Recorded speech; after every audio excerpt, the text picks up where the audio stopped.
Fala pessoal, boa noite, bom dia, boa tarde, não sei que hora vocês vão assistir isso aqui, acredito que seja amanhã, mas é que já passou da meia-noite, mas sou o Luiz Gustavo, acredito que você já me conhece, sou do Quinto Semestre, vou dar essa monitoria para vocês, bem objetiva, para vocês aprenderem, para a prova também, mas mais para aprenderem, colinético, anticolinético, o Gilei gosta de dar isso aqui em 3 aulas, não vejo sentido, porque isso aqui tudo está relacionado, ele gosta de dar como? Ele dá colinético, anticolinético, bloqueadores neuromusculares, que é muito importante, depois anticolinético terácico, mas tudo está ligado. E anticolinético terácico é o cara que me resolveu o problema quando o nosso amigo colinético, anticolinético exagera na dose, certo? Mas vamos lá, ser bem objetivo.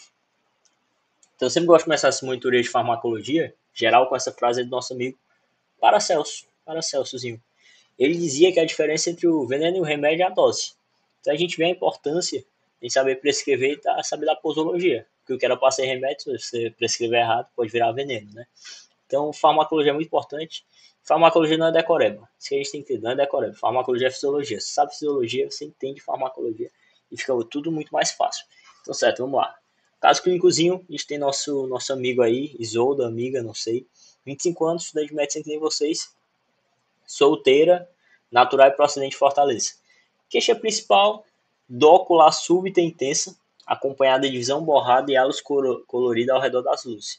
Ou seja, Isoldinha estava lá no meio da aula, pá, do nada, dor muito forte no olho direito, muito forte mesmo, intensa, súbita, não parava de piorar, né? Então procurou pronto atendimento com essa dor ocular no olho direito muito forte, acompanhada de visão borrada, não estava enxergando direito, halos colorida ao redor das luzes, e relata que os sintomas começaram repentinamente, do nada começaram, só que foram piorando. Negou episódios semelhantes prévios e relata ter começado antidepressivo na última consulta ao psiquiatra. Por quê? Porque Isolda estuda na UES, né? A UES é bem tranquila. Mas seguindo, né? Pressão, exame físico, PA, frequência cardíaca um pouquinho mais alta, né? Possivelmente devido à dor. Exame neurológico sem déficits motores ou sensoriais. Isso é importante para a gente ver a questão do nervo óptico, né? Porque se tiver alguma coisa nevrótico, pode ser alguma coisa neurológica, e não do pessoal do oftalmo. E a acuidade visual, olho direito 20 por 200, olho esquerdo 20 por 30. Ah, mas o que é a acuidade visual? Tu jogou esses números aí, eu lá sei o que é a acuidade visual. Acuidade visual nada mais é o que era para me enxergar na distância que era para me enxergar, mais ou menos assim. É ver se minha vista eu estou enxergando direito. Então, a acuidade visual normal, que a gente chama de 20-20, o que significa isso? Quer dizer que a 20 centímetros, eu estou enxergando, que era para me enxergar a 20 centímetros, então tá show demais. E a nossa amiga Isolda aqui, ele está enxergando a 20 centímetros, que era para enxergar a 2 metros de distância, você não estava enxergando nada. E com eles que estava normal. É normal a gente ter algumas alterações leves na acuidade. Beleza? Campo visual, redução periférica significativa no olho direito, olho esquerdo sem alterações. E aí, alguém sabe o que a isoldinha tem? Dor súbita, acuidade visual bem ruim. Alguém sabe? Eu sei, né? Eu montei o caso, eu sei. Mas será que vocês sabem já? Vamos continuar aqui que vai ficar fácil. Então, o oftalmologista fez a fundoscopia, exame de fundo de olho, né? Que para ver principalmente a parte do nervo óptico e a retina, né? Parte da mácula e tal. Sem alterações significativas, então a fundoscopia tava show, né? Tonometria, esse exame chique aqui que eles fazem, ó. Bota esse laserzinho aqui, ó. E nada mais é para analisar a pressão intraocular. Nossa amiga Isolda tava com 50 milímetros de mercúrio. 50, só para vocês terem noção, o valor normal é entre 15 e 21. E ela tava com 50. Ou seja, o olho dela tava quase papocando. O olho esquerdo tava normal. O que será que ela tem, hein? Quero saber também. Aí o oftalmo não muito satisfeito, né? Eles gostam de fazer vários exames. Ele fez a goinoscopia. É bom que vocês estão pegando o nome desse pessoal que não exerce muita medicina, né? Que não são médicos mesmo. Mas eles pegam essa lente aqui e botam no olho. Isso daqui é para ver a questão do ângulo. Então, no olho direito, ele viu que tem um ângulo estreito com fechamento quase completo. Apenas a linha de Schwab é visível. Olho esquerdo, normal, normal. Certo? Ângulo, pressão, as coisas já estão se conectando. Beleza? Já estão se conectando. Então, o que será que ele tem? O que será que ele tem? Pá, glaucoma de ângulo fechado agudo, que é emergência oftalmológica. Tá, mas peraí, vamos entender o que é glaucoma. Vamos entender o que são esses ângulos que eles estão inventando, certo? Então, deixa eu pegar aqui um que eu tenho mais espaço. Então, glaucoma, galera, glaucoma. Você já deve ter ouvido falar de glaucoma. Glaucoma nada mais é que um aumento da pressão intraocular. certo? E vai ter de dois tipos. Vai ter o nosso glaucoma de ângulo aberto, até matemática cara inventa, né? E vai ter o glaucoma de ângulo fechado, beleza? Tá, mas por que tem essa pressão no olho? O nosso olho, pessoal, a gente pode dividir ele em duas câmeras. Aqui vai ser o cristalino, né? Finjam que a arte está boa. Finjam que a arte está boa. Aqui seria a câmera anterior e aqui seria a câmera posterior. Então aqui teria a parte da mácula, a parte do nervo óptico, certo? E dentro do nosso olho existe uma coisa chamada humor aquoso. E ele é produzido o tempo todo. Ele é produzido o tempo todo. Esse humor aquoso é produzido aqui na câmara posterior, ó, e ele vai lá para a câmara anterior ser drenado num canalzinho que a gente chama canal de Schwann, beleza? Então vocês podem pensar o seguinte, o nosso olho é como se fosse uma torneira aberta. É o tempo todo sendo produzido esse humor aquoso. E ao mesmo tempo é o tempo todo sendo drenado pelo canal de Schwann, um ralo, para ter esse certo equilíbrio. Então esse humor aquoso, ele que gera a pressão intraocular. Então a gente vai ter o de ângulo aberto e o de ângulo fechado. O que seria isso, né? Se a gente der um zoom aqui na câmera anterior, vamos dar um zoom aqui. Aqui eu tenho um cristalino, né? Eu tenho um cristalino. Ó, se eu der um zoom aqui, ó, e ver esse ângulozinho aqui, esse ângulozinho que a gente chama do ângulo do olho, que é o ângulo. Então ele viu o que aconteceu, ele estava com um glaucoma de ângulo fechado. Então o que aconteceu? Por algum motivo, esse ângulo aqui, ó, fechou. Então como é que o humor aquoso vai chegar no canal de Schwann? Não chega. Já o de ângulo aberto, esse ângulo está normal. Então vamos entender. De ângulo aberto é normalmente pacientes crônicos. Essa pressão ela vai sendo aumentada aos poucos, por isso que é mais assintomático e esse dano vai tendo um dano aos poucos no nervo óptico. Já o ângulo fechado, como fechou repentinamente, essa pressão aqui do humor aquoso, ó, começa a aumentar, e vai bater em quem? Essa pressão vai bater em quem? Vai bater lá no nervo óptico. Vai bater lá no nervo. Então, se você não tratar, esse nervo óptico vai se destruir, o paciente vai ficar cego, beleza? Então, vamos seguir a nossa analogia aqui. Então, a gente tem uma torneira, que é nosso olho, que está o tempo todo aberto, sendo drenado. O de ângulo fechado é como se eu tapasse esse ralo, repentinamente, tapei o ralo. Então, a torneira não consegue ser drenada. Então, repentinamente, ela se enche muito, essa pressão aumenta muito, começa a bater lá no nervo óptico e eu fico cego, por isso que eu tenho que tratar o mais rápido possível. Já de ângulo aberto, que é aquele glaucoma crônico, né, aquele glaucoma mais crônico, a gente tem essa torneira que o ralo, na verdade, ele não é fechado do nada. Acontece que, como toda lavagem, restam aquelas sujeirinhas. E aí começa a ter umas sujeirinhas no ralo, no nosso canal de Schwann. Então é como se o nosso canal de Schwann ele não tivesse realizando a drenagem adequadamente. Então essa drenagem vai piorando e essa pressão intraocular vai aos poucos, ao longo dos anos, aumentando. Por isso que é assintomático eu tenho esse dano mais lento, entendeu? Então essa é a diferença. Glaucoma da pressão intraocular, ângulo aberto. Crônico, vai aumentando aos poucos. É nosso canal de Schwann meio que tá um pouquinho entupido, né? Ângulo fechado, o ângulo fecha, o canal de Schwann não consegue drenar, a pressão aumenta muito e o olho você pode ficar cego se não tratar, beleza? Tratamento, cetosalamida e manitol para diminuir rapidamente a pressão intraocular, né? Pilocarpina, bectazolol e prostaglandina. A gente vai se ter atenção na pilocarpina, que é o que importa para a gente, que é um colinéstico, beleza? Mas por quê? A gente vai entender que dentro do nosso olho, mais para frente, tem colinéstico de colinéstico, nada mais é do que saber sistema nervoso simpático para simpático. Simpático é o quê? Luta e fuga. O que eu preciso quando eu estou fugindo? Preciso ter midríase, preciso ter uma visão mais ampla. Quando eu tenho midríase, o olho abre, ó. Isso é uma musculatura radial, ela abre. Então, aqui dando spoiler, vocês lembram aqui aqui é nosso cristalino, né? Então, se ela abre, esse cristalino aqui vai bem para frente, né? Vai bem para frente. E quando eu estou relaxado, parasimpático de boa, não tem necessidade de eu estar com o olho aberto. Então, tem miose, fecha. Então, quando fecha, que é o simpático, né? Essa lente está bem para frente, né? Porque está bem em midríase. Já no parasimpático, essa lente, como a musculatura fecha, o tamiose, ela fica mais abaulada, ela fica mais soltinha, entendeu? Ela fica mais soltinha. Então, vocês veem, ó, que tem um espaço maior para o líquido, né? Por isso, quando eu tenho essa midríase demais, essa lente pode ir tão para frente que isso aqui pode puxar para o ângulo fechar. A gente vai ver mais. Então bora nós, galera, continuando aqui. Então o receptor transmissão colinética nada mais é do que a transmissão da acetilcolina. Acetilcolina, um dos neurotransmissores mais importantes do nosso corpo. Então, em 1914, nosso amigo aqui, Henry Dale, que parece mais o Superman disfarçado de homem, né? Ele pensou, pô, vou investigar se a acetilcolina tem alguma implicação farmacológica. Começou a investigar, identificou os receptores nos tais de muscarínicos e outros nicotínicos. Mas de onde veio esse nome? Ele tirou da onde? Muscarínico é que mimetizava a ação da muscarina, que é uma substância daquele cogumelo do Mario. E nicotínico é que mimetizava a ação da nicotina. Só isso aqui. Não tinha muita justificativa não. Então eu pergunto para vocês, quais desses daí estão presentes na musculatura esquelética? Isso aqui você tem que saber. Muscarínico ou nicotínico? Então, falou de musculatura esquelética, falou de receptor nicotínico.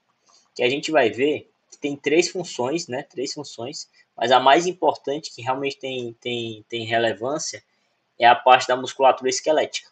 Beleza? Falou de musculatura esquelética, a gente fala de quê? Bloqueador neuromuscular. E quais mimetizam a estimulação parasimpática? Está imitando ali o nosso sistema nervoso simpático. Aqui é os muscarínicos. Então, beleza, né? Muscarínicos, parasimpático, tarará. Então, nicotínicos, lembra de quê? Musculatura esquelética, bloqueador neuromuscular. E parasimpático, lembra de receptor muscarínico. E aí, o que ele fez? Ele fez um experimento. Não, vou analisar, então, a ação da acetilcolina sobre a pressão arterial. Lá foi ele. Começou a atacar a acetilcolina. Começou a atacar a acetilcolina, pouquinho. E a pressão arterial começou a diminuir. Foi diminuindo, ó, foi tacando mais, ó, foi diminuindo. Aí por que está diminuindo? Ninguém sabe por que está diminuindo? Isso daqui é o seguinte. Lembra que o receptor muscarínico ele vai mimetizar as ações parasimpáticas. Quando a gente está de boa, tranquilo, nossa pressão diminui. A gente tem uma vasodilatação, né? Uma vasodilataçãozinha. Mas aqui acontece uma vasodilatação sem que a acetilcolina tenha receptores que causem a vasodilatação no vaso. Você fala, pô, Luiz, como é que isso é possível? Porque a acetilcolina ela vai agir em receptores do endotélio que eles liberam um gás muito legal. Você já deve ter conhecido. Que liberam nosso amigão óxido nítrico. E esse óxido nítrico que vai causar essa vasodilatação. Beleza? Então aqui por isso está tendo vasodilatação. O Henry foi lá, quer saber, eu vou bloquear isso daí. Aí tá com a atropinazinha que a gente vai ver mais para frente. A atropina é um anticolinéstico. E anticolinéstico nada mais é que antagonistas dos receptores de acetilcolina. Então ele vai lá, chega no receptor e bloqueia a ação. Então se ele bloqueou a ação, ó, a pressão ó, já voltou ao normal. Sendo que ele quer saber, vou continuar atacando a acetilcolina, sendo que ele foi aumentando muito a dose. Ó. Não tanto que ele aumentou a dose, ó. Aí o pessoal da matemática. Mas ele aumentou muito a dose e pasmem, pá! A pressão aumentou. A pressão aumentou muito. Então o que ele descobriu? O que é isso aqui? Aqui, ó, essa vasodilatação aqui é os receptores muscarínicos. Lembram que eles mimetizam o sistema nervoso parasimpático? Já quando ele bloqueia esses receptores com a atropina e dá muita acetilcolina, a acetilcolina começa a agir muito nos receptores nicotínicos. Lembra que eu falei para vocês que os receptores nicotínicos têm a ver com musculatura esquelética? E mais duas funções? As duas outras funções é que eles estimulam secreção de nora pelas adrenais. E essa secreção aqui que vai causar esse aumento da pressão, porque isso aqui vai vasoconstrigir. Mas isso precisa ter acetilcolina em altas doses. E a outra é que ele também estimula todos os gânglios autônomos. Então essas são as três funções. Para a gente importante, musculatura esquelética, beleza? Então, recapitulando, muscarínico, ele foi lá, tá tendo essa diminuição da pressão por vasodilatação indireta pelo óxido nítrico, chegou lá, bloqueou, principalmente os muscarínicos, lembrando que a acetilcolina está agindo em todos ao mesmo tempo, mas ele continuou atacando a acetilcolina. Aí muita acetilcolina começou a ativar mais os nicotínicos, entre eles os que estimulam a secreção das adrenais Isso fez a nossa pressão aumentar por vasoconstrição, beleza? Esse é o experimento do Dale. Então, ações muscarínicas são aquelas da acetilcolina liberadas nas terminações nervosas pós-ganglionares parasimpáticas, ou seja, mimetizam no sistema nervoso parasimpático. E tem duas exceções importantes, né? Que eu falei da questão da vasodilatação indireta, e também age na parte das glândulas sudoríparas, mas aí a gente releva, né? E ações da nicotina correspondem às três que eu falei: gânglios autônomos, placa terminal da musculatura esquelética, aí tá errado, e células secretoras da medula da suprarrenal, beleza? Mas falou de ação nicotínica, falou de musculatura esquelética. Mas vamos continuar. No receptor nicotínico, a gente tem três classes: função neuromuscular esquelética, ganglionares e receptores do tipo do sistema nervoso central. Isso aqui pra gente, a gente esquece esses outros dois aí, não vai ter muita relevância. A gente lembra de junção neuromuscular, que é o que tem relevância clínica. Já os muscarínicos, eles têm 5 receptores, M1 a M5, e todos são acoplados à proteína G. E vocês lembram que a proteína G, ela pode ter a proteína G excitatória e a proteína G inibitória. Os ímpares são proteína G excitatória. Já os pares são a proteína G inibitória. Então, esses são os receptores. Por que é importante aqui? Porque se a gente lembra onde o receptor, o que ele faz, a gente sabe como é que o medicamento vai agir. Então, de maior importância clínica é o M1, ao M3, beleza? O M4 e M5, a gente esquece um pouquinho. Então, para a gente é importante esse daqui, M1 a M3. Então, M1, neuronal. Neuronal, ele age lá na parte ali do sistema nervoso, aumentando a parte da estação nervosa. Isso lembra o que para vocês? Quando tá faltando acetilcolina ali na nossa fenda sináptica? Vamos descobrir, faz parte da história. M2, cardíaco, né? Age ali principalmente ali na parte do coração, mas também na musculatura lisa, essa vasodilatação indireta. E aqui no coração, ele gera uma bradicardia. Glandulares, mais relacionados com a parte de glândulas, mas também age na parte da musculatura lisa e na parte do endotélio. E M4 e M5, sistema nervoso central, não tem tanta relevância para a gente. Lembra mais de M1, M2 e M3. Lembrando que os ímpares, eles são excitatórios e os pares são inibitórios, beleza? Então, como é que acontece essa síntese e essa liberação de acetilcolina? Então, a acetilcolina, ela é sintetizada no interior da terminação nervosa a partir da colina. Então tá aqui a nossa amiga colina. A colina chega e existe um CAT, que é a colina acetiltransferase, que ela junta a colina mais o acetil, o grupo acetil, né? Isso daqui gera a nossa amiga acetilcolina. A acetilcolina chega, né?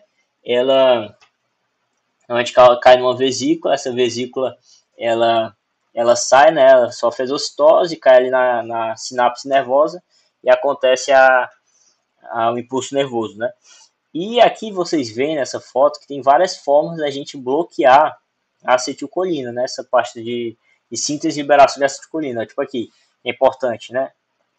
As toxinas botulínicas, elas bloqueiam justamente a liberação da vesícula.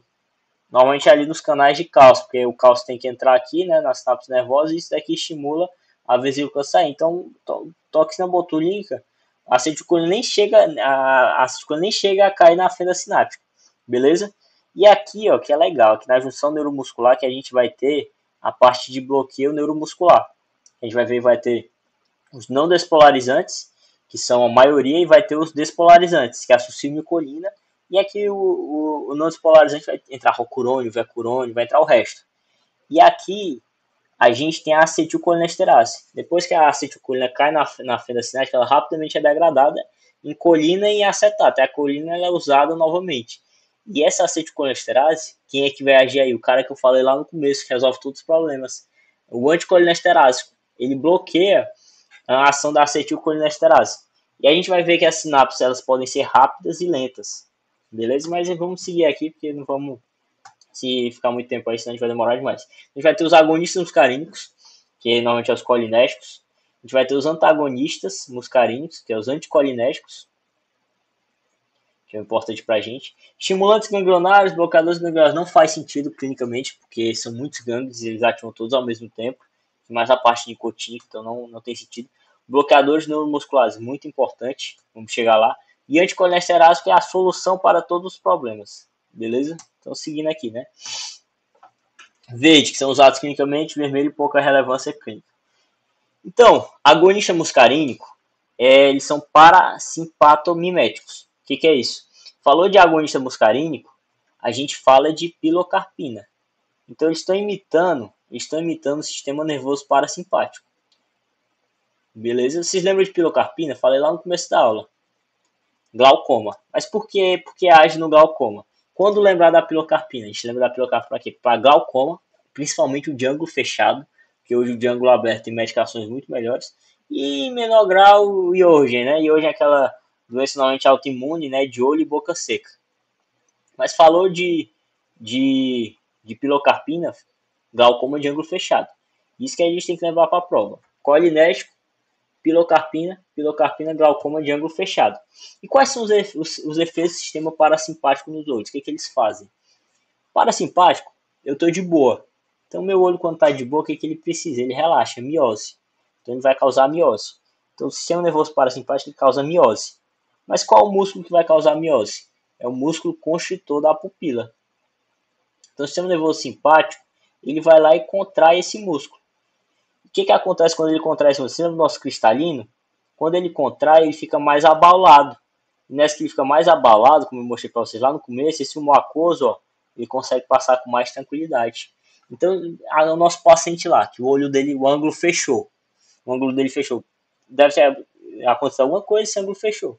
Eu dou pilocarpina, é um colinético, estimula lá a parte do sistema nervoso parasimpático, né, os receptores aí M, relacionados ao olho, e ele contrai esse músculo constrtor da pupila, que ele abala a pupila, não é que a pupila fica, a pupila não, o cristalino fica relaxado, né, e a pupila fecha, tem uma miose, eu tenho mais espaço aqui e diminui e aumenta o ângulo. Né? Se aumenta o ângulo, diminui a pressão e acontece o que a gente precisa. Né? Qual músculo, né? Eu já dei spoiler para vocês, músculo constritor da pupila. Função, né? Ele contrai, causa esse abalamento cristalino, né? Que ele fica mais relaxadão e isso propicia o humor aquoso ser drenado com mais facilidade. Então tá aqui, né? A formação do humor aquoso, ó, ele vai passando por aqui, chega lá no canal de Schwann e é drenado. Quem produz o humor aquoso é o corpo ciliar. Então, quando eu tenho essa contração do músculo construtivo da pupila, esse cristalino fica abalado, fica lá relaxadão. E por isso que diminui a pressão. Ó. Então, o ângulo aberto, que eu tenho um canal de Schwann, ó, o ângulo está bem abertinho. E aqui a gente lembra de glaucoma de ângulo aberto. Esse canal de Schwann, ele na verdade está um pouquinho entupido, está se entupindo, né? Ele não consegue drenar com eficiência.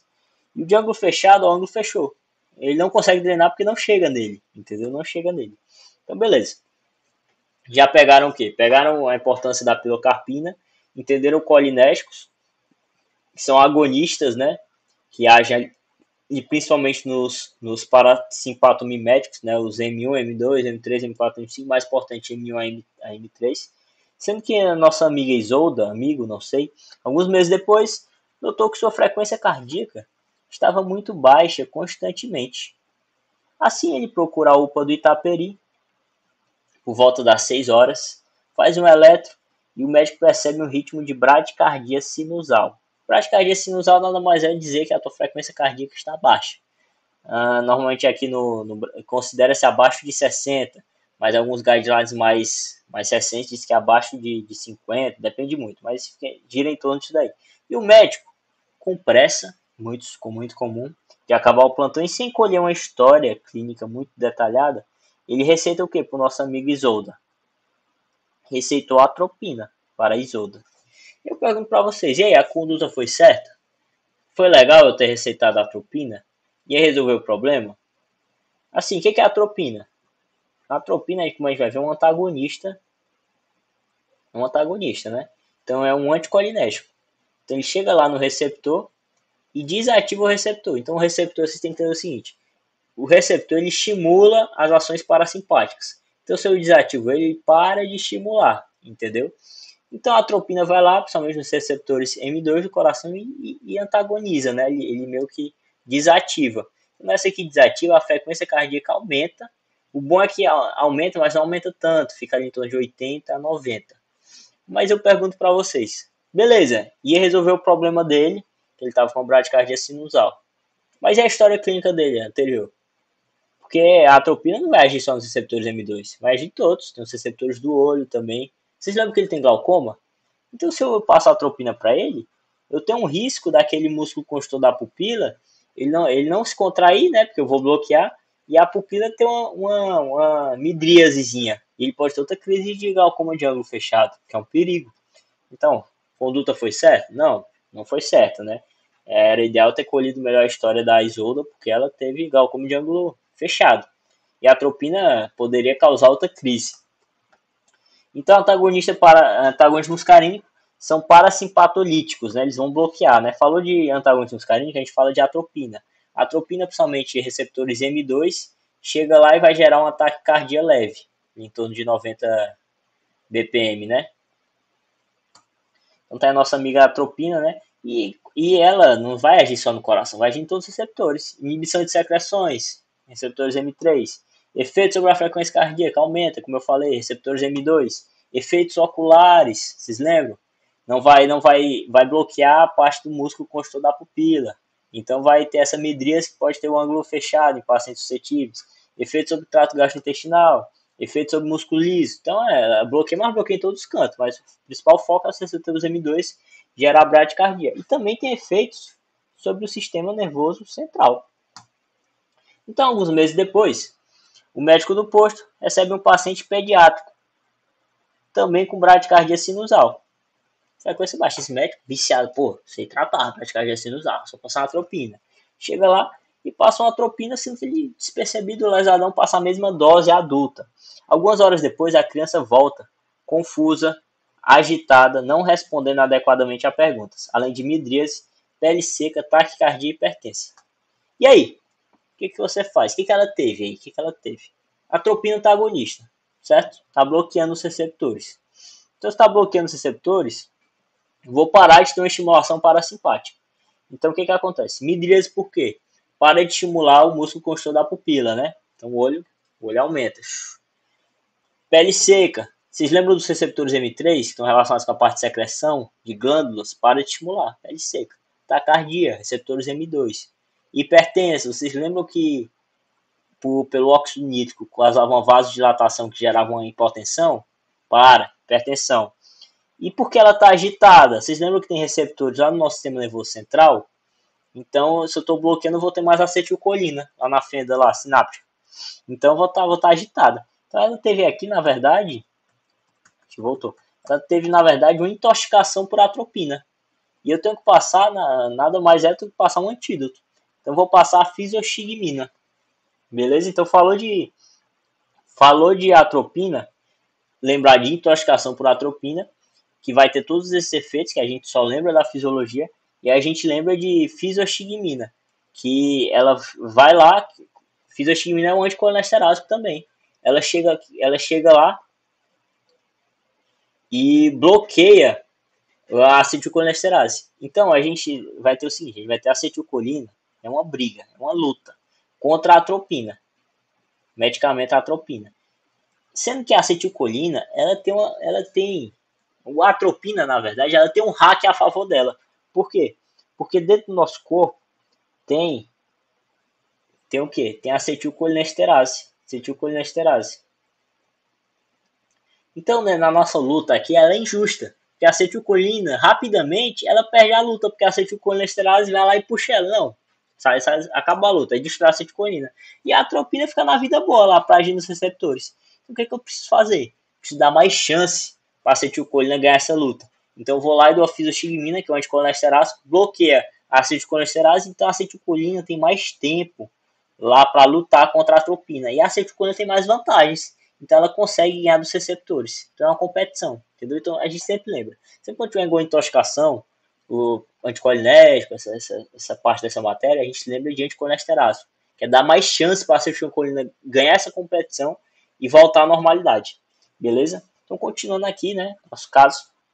Isolda Alexandre termina medicina, ter sido membro da Liga de Anestesiologia, optou por fazer residência lá no JF de Anestésio. Ainda no seu R1, ela é designada para realizar uma anestesia geral em um paciente de 21 anos, vítima de um acidente grave com queimaduras extensas. Paciente queimado. O paciente apresenta queimaduras de segundo e terceiro grau em aproximadamente 40% de sua superfície corporal. Foi admitido à unidade de queimados há 4 dias e agora precisa de uma intervenção cirúrgica para desbridamento do enxerto de pele. Isolda Alexandre, ao preparar os medicamentos para preparar a anestesia, ela, para indução e manutenção anestésica, opta por fentanil e atomidato. Porém, ao preparar o bloqueador neuromuscular, a enfermeira fala que no dia só havia sucilnicolina. Então, fentanil, né, é o opioide, para bloquear a parte da dor. E o etomidato, ele é o hipnótico. Hipnótico, simplificadamente, é para o paciente não lembrar de nada.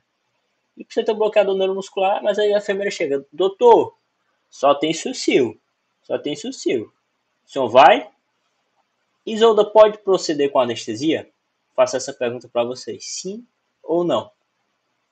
E aí, vocês souberam responder? Eu não vou responder não, essa pergunta é para vocês. Caso vocês tenham errado, bom que vocês aprendem. Mas, qual a conduta caso eu queira reverter a ação da sucilnicolina? Então você usou, decidiu usar a sucil, pô, não deu legal, sucil, tem como eu reverter? Será que tem? Quais as contraindicações para o uso da sucilnicolina? Tem alguma? Alguém sabe aí? Bora ver, né? Bora ver. Então, bloqueador neuromuscular, muito importante para nossa anestesia, porque vai bloquear toda a parte dos músculos e tal. E a gente tem duas classes, os não despolarizantes e os despolarizantes. O Gisley, ele cobre os que não são usados mais, né? Atracúrio, cisatracúrio, né? Pancurônio. Vocês podem lembrar pancurônio, que depois vocês leem com calma. Pancurônio, que são todos não despolarizantes. Despolarizante só tem a sucil. Pancurônio é bom no pós-operatório, porque dura muito tempo. O atracúrio, ele libera estamina, né? Libera estamina, isso é ruim. E eu tenho também o cisatracúrio. E o cisatracúrio, o cisatracúrio, vocês lembram ser de melhor, né? De ser de certo. Ele não libera estamina. Não libera estamina. Pronto, isso aí, mas eles são inúteis, certo? Mas a gente tem os não despolarizantes, rocurônio e vecurônio. A gente tem os despolarizantes, que é a sucilnicolina. Mas, pô, o que é não despolarizante? O que é despolarizante? Vamos lá, é fácil, tranquilo. Então a gente tem aqui a junção neuromuscular. Então vocês lembram que a acetilcolina cai na fenda sináptica, aqui na junção neuromuscular. Ela vai lá no receptor e ativa esse receptor, né? Nessa que despolariza. Vai descendo lá para os túbulos T, a despolarização. Esses túbulos T chegam uma hora que chega no retículo sarcoplasmático, começa a liberar o cálcio, contração muscular. Certo? Então, se eu quero bloquear isso daqui, eu vou ter duas formas. Ou eu chego lá e faço uma competição, vou fazer uma competição com a acetilcolina pelos receptores. Então, acetilcolina contra o nosso bloqueador. Então, se é uma competição pelo receptor, quem ganhar vai lá no receptor e ganha o receptor. E quem é que faz essa competição aqui? Os dois vão fazer a competição, certo? A diferença é que eu vou ter os antagonistas e vou ter os agonistas. Como a gente estava falando, antagonistas vão ser justamente os não despolarizantes. Que aqui entra rocurônio, vecurônio, pancurônio, atracúrio, cisatracúrio. E vou ter os despolarizantes, que é o único que entra aqui é a sucil. Sucil. Assim, pô, mas antagonista eu sei. Ele chega no receptor e desativa. Mas por que não despolarizante e despolarizante? Seguinte. Aqui eu tenho a fenda sináptica. Os não despolarizantes, eles vão lá, vão competir pela acetilcolina, vão ganhar, eles chegam no receptor aqui, ó, e bloqueia, ele desativa o receptor. Então, se ele desativa, não tem contração muscular, porque não acontece a despolarização, o cálcio não entra, o cálcio não é liberado do retículo sarcoplasmático, não tem contração muscular. Então, beleza, não despolarizante é porque ele chega no receptor, desativa e não ocorre a propagação da despolarização neuromuscular. Já o despolarizante, a sucilnicolina, ela é engraçada. Ela compete com a acetilcolina, ganha, sendo que ela vai no receptor e ela não desativa. Na verdade, ela vai lá e ativa. A sucilcolina, ela vai lá e ativa. Sendo que ela ativa até demais. Ela ativa muito, ativa demais.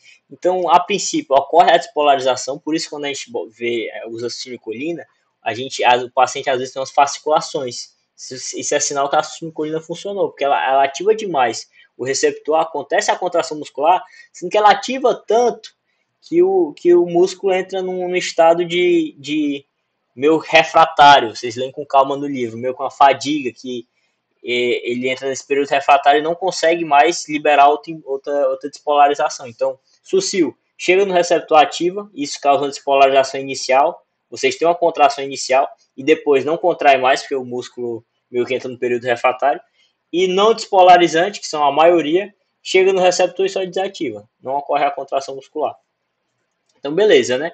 Então, se eu falei para vocês da sucil, vocês veem que a sucil, se ela ativa demais, você pode ter uma série de malefícios, né? Quando ativo demais esses receptores, eu vou ter a contração. Então, se eu vou ter a contração, eu vou ter o cálcio entrando, vou ter todas aquelas coisas da contração. Então, num paciente grande queimado, como é que fica? Pode proceder com anestesia? Não pode, não pode, porque o paciente é um grande queimado. E o paciente grande queimado, ele normalmente tem uma grande degradação de músculo, de outros tecidos. Isso, essa rabdomiólise já libera um nível elevado de potássio no sangue. Então, um paciente grande queimado, ele já tem um potássio alto no sangue. Ele já tem uma certa hipercalemia. Mas se eu vou lá e dou succinilcolina, quando o paciente está grande queimado, normalmente os músculos estão queimados, eles expressam mais receptores para compensar isso. Então, se eu dou succinilcolina, eu vou ativar demais esses músculos e essa contração pode aumentar ainda mais a concentração do potássio no sangue. Então, o paciente pode ter hipercalemia. Qual o perigo disso daqui? Isso daqui vai lá para o coração e isso daqui vai gerar uma arritmia, né? A arritmia o paciente pode parar, pode ter uma PCR. Então, por isso que eu não posso usar succinilcolina em um paciente grande queimado, porque pode gerar hipercalemia, arritmia ventricular e até PCR. Então, pronto, a gente já viu aqui. Succinilcolina, uma contraindicação, paciente grande queimado. Algumas literaturas dizem que até 2 dias, 3 dias depois ainda dá para usar, mas para a prova, paciente grande queimado não se usa succinilcolina. E também succinilcolina tem outra contraindicação, que é a questão da hipertermia maligna. O que seria a hipertermia maligna? Aqui rapidinho. Hipertermia maligna é raríssima aqui na anestesia, mas é uma doença genética, né? É genética, que eu tenho uma deficiência nos canais de reanodina. Então vocês lembram que quando ocorre a despolarização, essa despolarização nervosa vai descer, esses túbulos T, e vai chegar lá no nosso retículo sarcoplasmático, que é o retículo sarcoplasmático que tem cálcio. Então o que ele faz quando acontece a contração muscular? Despolarização chega, desce pelos túbulos T, vai lá no retículo sarcoplasmático e abre um canalzinho. São os canais de reanodina. E esses canais, em pacientes com hipertermia maligna, eles meio que se abrem, resumidamente, eles se abrem e não conseguem se fechar. E uma das coisas que pode gerar isso em pacientes suscetíveis é a succinilcolina, porque ela vai gerar essa despolarização do músculo, e anestésicos inalatórios, halogenados e tal. Então, falou de succinilcolina, contraindicação, grande queimado e hipertermia maligna. Hipertermia maligna, como esses canais não conseguem se fechar, o músculo não para de se contrair. Então, se o músculo não para de se contrair, a gente vai ter o quê? Um aumento do metabolismo. Então, eu vou ter o quê? Vou ter lactato, vou ter aumento do lactato, vou ter aumento do gás carbônico também. Então, vou ter uma acidose, vou ter hipercalemia também, por causa do músculo trabalhando o tempo todo. Algumas células musculares morrem. Então, eu tenho uma série de complicações que eu tenho que tratar. E falando de hipertermia maligna, resumidamente, vocês lembram de tratamento é o dantroleno, que ele vai lá e resolve, consegue fechar o canal, mas a terapia de suporte para tratar a hipercalemia, a acidose, o excesso de lactato, se tiver outros problemas. Então, pronto. Resumidamente, falamos de succinilcolina, contraindicação paciente grande queimado, hipertermia maligna. Hipertermia maligna, pacientes suscetíveis que venham a ter anestesias com sucil e com halogenados. Halogenados é muito usado na parte de manter a anestesia, né? Na parte de manter a anestesia ao longo da cirurgia. Então, Isolda Alexandre conversando em tom de brincadeira com o seu R2, viciado em intubação de sequência rápida, diz que evitaria a todo custo utilizar succinilcolina caso precisasse anestesiar a si mesmo. E aí, alguém sabe por quê? Tem algum motivo? Intubação de sequência rápida. Por que é importante a intubação de sequência rápida? Na intubação, sequência rápida a gente usa muito na emergência. Por quê? Porque quando a gente vai intubar, um dos maiores perigos é refluxo, entendeu? Refluxo. Se o paciente não estiver de jejum e na hora que você for ventilar, pode ter um refluxo, isso daí pode dar uma complicação medonha. Então, o paciente em emergência, e não sabe se ele está de jejum, não. Ele pode ter comido, pode ter acabado de comer, não sabe. Então, a intubação de sequência rápida nada mais é que fazer aqueles 5 passos da oxigenação, pré-oxigenação, intubação e tal, sendo que pular a parte de ventilação. Então, eu faço de forma muito rápida e tem até um mnemônico que o pessoal usa muito, que é o FAS, né? É fentanil, fez, na verdade. Fez. É tomidato e a Sucil, que a Sucil age muito rápido. Então, esse cara é viciado em intubação de sequência rápida, mas a Isolda diz, não, cara, pra mim eu não gosto do Sucil, não. Porque vocês lembram, o que a Isolda tem? Tem glaucoma de ângulo fechado. E a Sucil, ela causa ela causa descoloração do músculo, ela contrai os músculos antes de bloquear. E pode contrair quem? Pode contrair o músculo construtor pode contrair o músculo, não o músculo construtor da pupila, pode contrair a musculatura extrínseca do olho. Isso pode complicar o glaucoma, que ela pode facilitar uma crise de glaucoma também de ângulo fechado, sim. A gente está aqui brincando, né, mas as coisas têm sentido. Então, Isolda agora já é R3, já anestesia procedimentos mais complexos, anestesia um paciente politraumatizado utilizando rocurônio. Todavia, percebe que o paciente desenvolve uma paralisia neuromuscular profunda, que se prolonga além do esperado, mesmo após a conclusão do procedimento cirúrgico. E aí? Qual a conduta? Então, ela anestesiou, sendo que ela quer que o paciente, o efeito do rocurônio pare. Tem algo a se fazer? Se fosse Sucil, teria? Sucil não teria. Não teria, porque ativou, chegou lá no receptor, ativou demais e o músculo daquele peso refratário. Mas o rocurônio, vocês lembram que ele é um antagonista, ele desativa só o receptor. Então, eu posso fazer aquela briga com ele. E quem é a solução dos nossos problemas? Anticolinesterásico. Então, falou de bloqueador não despolarizante, a gente tem um antídoto que é muito comum, que é a neostigmina. Beleza? Então, nesse caso aí, eu poderia usar a neostigmina, mas a neostigmina, normalmente ela gera uma bradicardia, então o pessoal gosta de usar muito com atropina. Vocês lembram o que eu falei da atropina? Bloqueia lá o M2 e vai gerar um aumento da frequência cardíaca. Então, a conduta aí seria usar a neostigmina. Como esse medicamento age, ele vai lá, a neostigmina vai lá e é um ela bloqueia a acetilcolinesterase, né? É um anticolinesterásico. Então ela dá mais tempo para a acetilcolina lutar contra o rocurônio nessa briga. A acetilcolina vai ganhar. Então ela vai ganhar e vai chegar lá no receptor e ativar. Então é sempre essa mesma jogada, fisiologia, não tem erro. Então Isolda virou anestesista pelo JF. Eita, Isolda tá bem, hein? Dá dinheiro agora. Isolda, agora a anestesista, continua trabalhando pela cooperativa em regime de plantão no JF. E um desses plantões é chamado para anestesiar a seguinte paciente: Carlos Henrique, vítima de um acidente com múltiplas vítimas. Estava no banco do motorista em cinto de segurança, foi projetado contra o volante. Se tiver algum trauma aqui, possivelmente foi o baço, né? Então, estado mental, Glasgow 8, Glasgow abaixo de 9. Já é indicativo de intubação, né? Frequência cardíaca, 120, tá com taquicardia. Pressão arterial, tá hipotenso. Frequência respiratória, tá com taquipneia. O que tá lembrando aí pra vocês? O cara tá chocado, né? Tá com choque. Choque. Saturação não tá saturando bem, ó. Trauma torácico, pneumotório, fratura de costela, contusão. Possível hemorragia, ou seja, o cara tá ruim. Não tá legal. Qual a conduta? E aí, tu vai fazer anestesia. Tu vai ter que usar o hipnótico. Tu vai ter que usar o opioide. E tu vai ter que usar o bloqueador. O que você usaria aí? Hipnótico. Eu quero que vocês saiam daqui pensando no etomidato.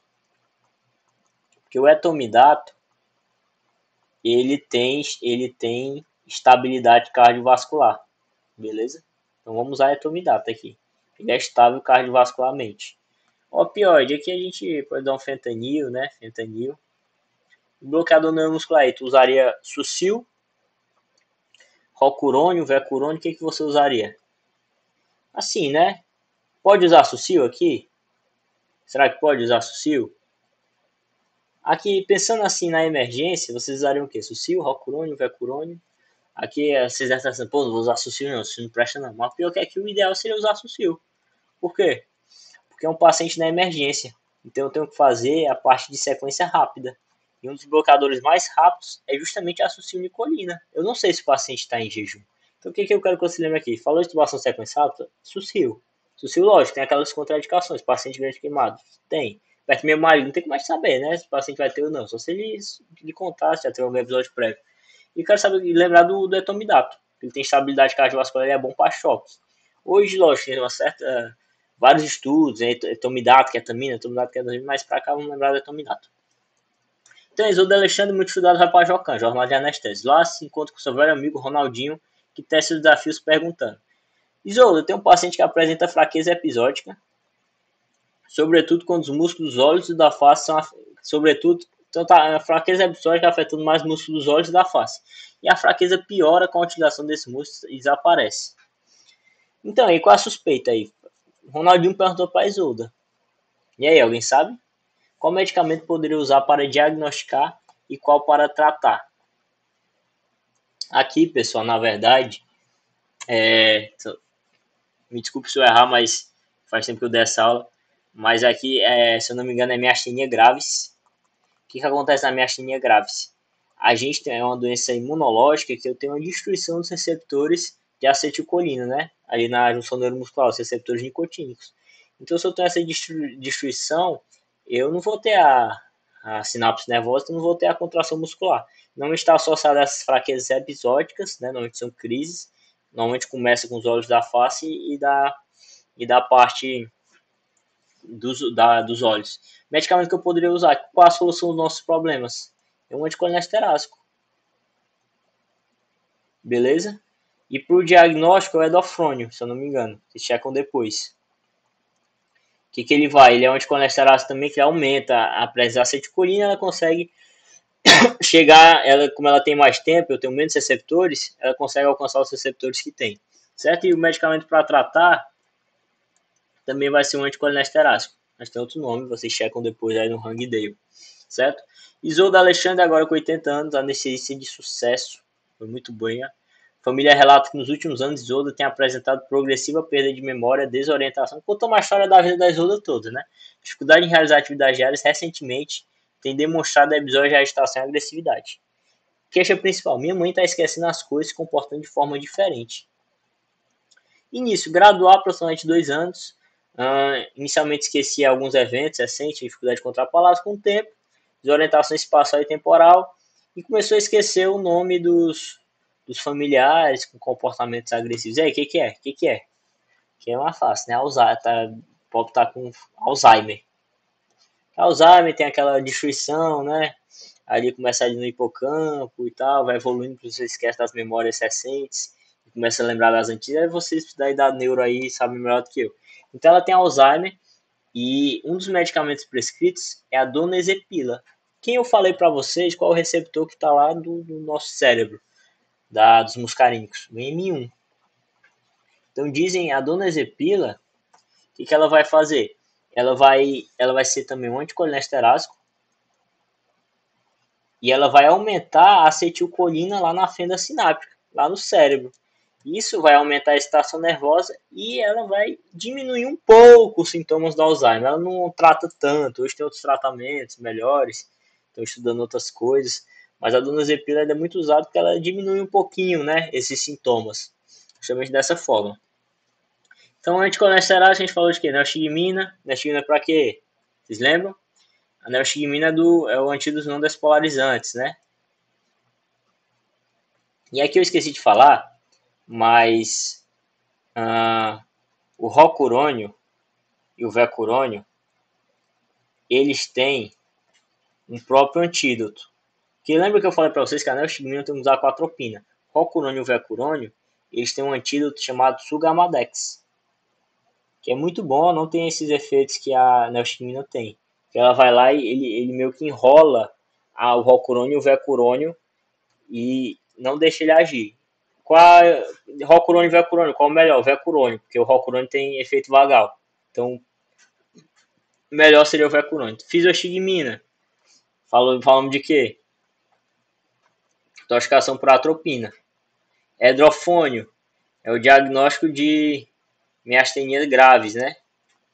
Pirostigmina, que é a parte de colírio também, a gente não falou, então esqueçam. Lunezepila, Alzheimer.